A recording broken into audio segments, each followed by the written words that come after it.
What if Cleopatra had lost that war also, and Ptolemy XIII and Arsinoe IV had won? How different history would have been.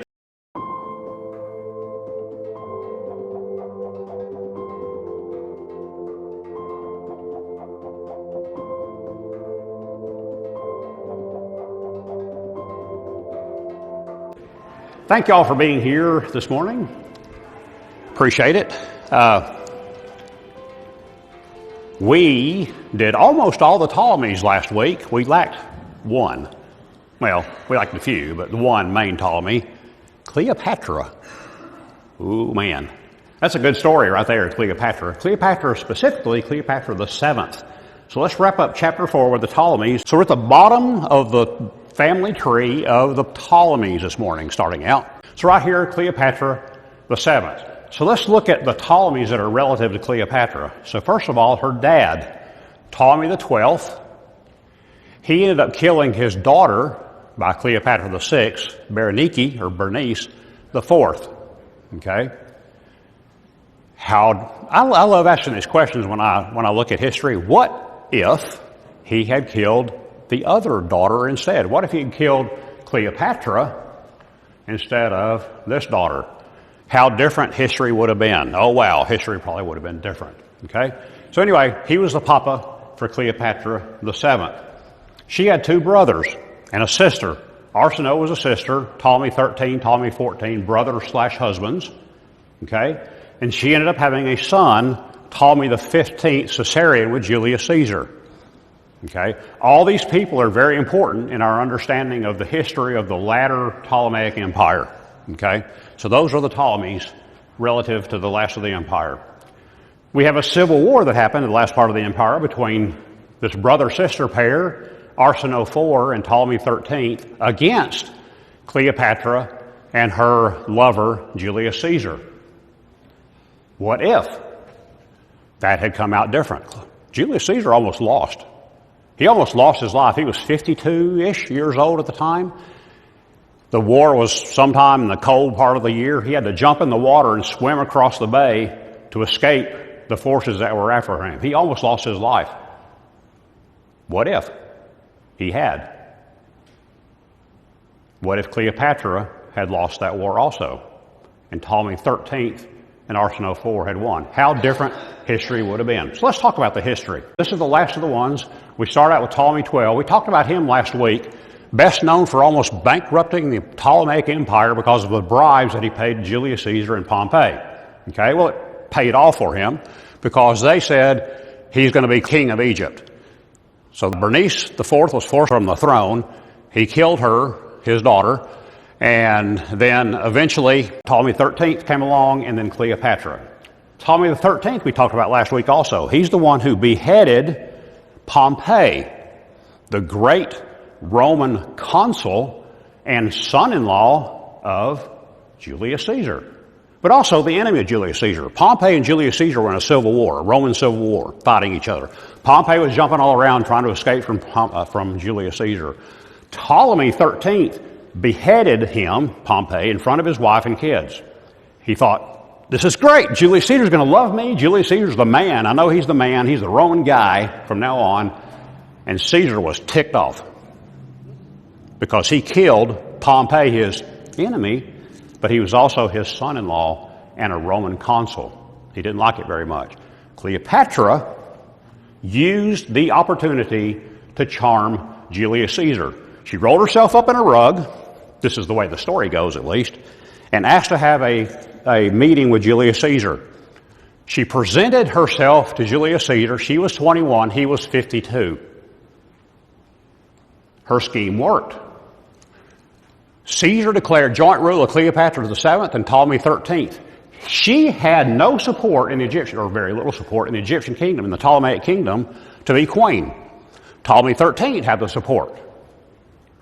About 20,000 Alexandrians tried to oust Caesar, and they almost succeeded. This is when Julius Caesar jumped in the bay and trying to cross and everything, trying to get away, and he almost died. In the process, he burned all the ships in Alexandrian harbor and accidentally torched the Alexandrian library, where there were 400,000 manuscripts.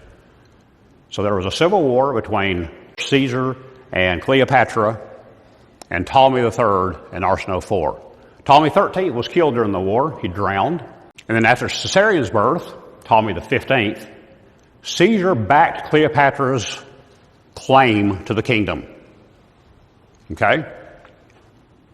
But Caesar was murdered on March 15th, 44 BC. Remember the Ides of March?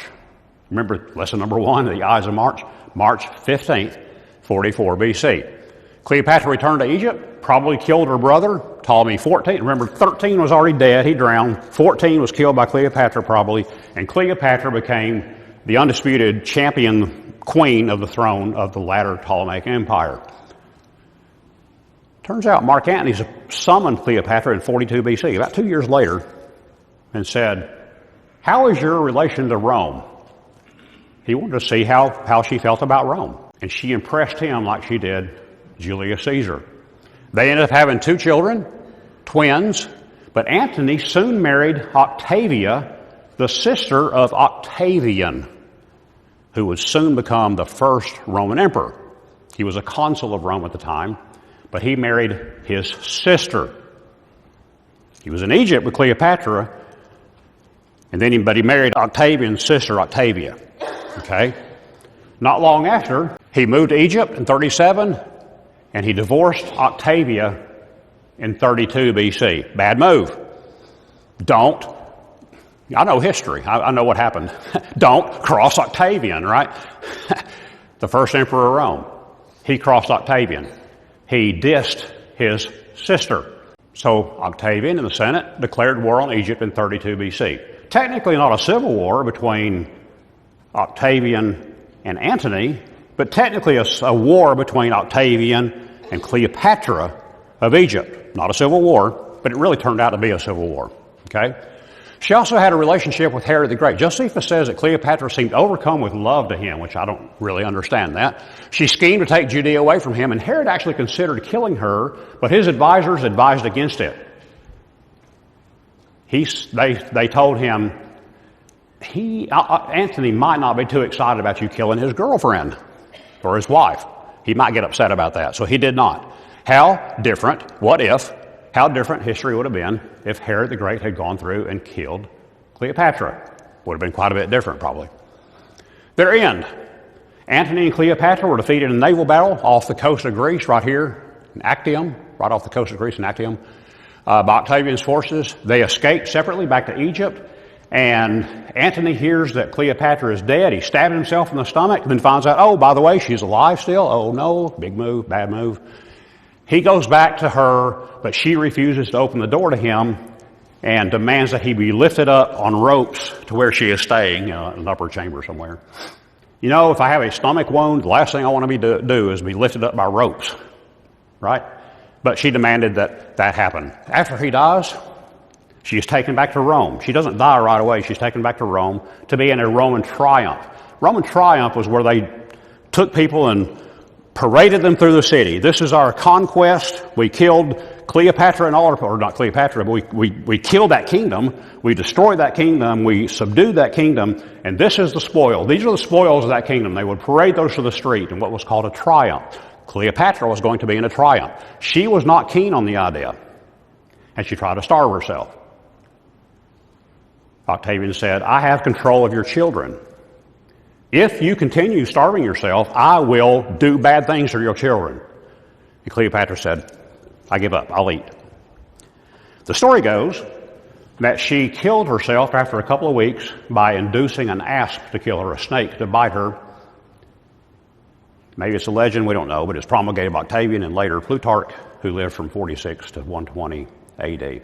So that was the end, the official end of the Ptolemaic kingdom. So we have these other players. Arsinoe IV we covered. She was in the civil war with Ptolemy XIII against Cleopatra and Julius Caesar. Ptolemy XIV was the one who was killed, her brother husband, killed by Cleopatra after she returned from Egypt, or to Egypt from Rome. And Ptolemy XV Caesarian, their child, the child of Julius Caesar and Cleopatra, Octavian ended up killing him. He said, 2 Caesars are 1 too many. Good point, I guess. The practical end of the Ptolemaic dynasty, The actual bloodline in came several years later in 40 AD when Caligula killed the grandson of Cleopatra VII and Mark Antony.